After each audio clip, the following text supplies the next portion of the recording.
Led the step. Proverbs 29:17. Instruct your children, they will give you peace of mind and bring delight into your life. 29:17 says, I'm a paraphrase, I've got everything paraphrased here. Rest. It tells us that if we'll teach them, if we'll instruct them, we'll have a time. Correct thy son, and he shall give you rest. And if you look up rest, the definition is a time of peace or relaxation. Well, if you don't have rest, you have the opposite of rest. And the opposite of rest being a time of turmoil or stress. Quite simply, with no rest comes misery. You see, rest, God says if you'll teach them my ways, if you'll do what I'm telling you, if you'll follow my direction, if you'll correct thy son, he'll give you rest. He shall give you delight.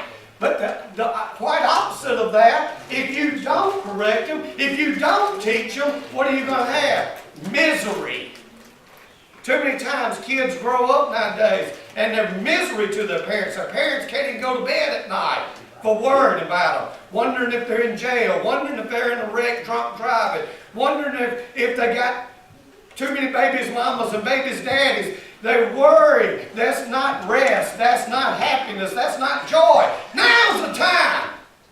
Now's the time to get them, Jacob, to where you can have rest when you get to be an old man and you're not putting up satellites anymore. And you go to bed and you say, you got two sitting there and however many more you have. I don't know how many you're going to have later on in life. But however many you have, you can have that time as your old age, sit on your rocking chair and have rest.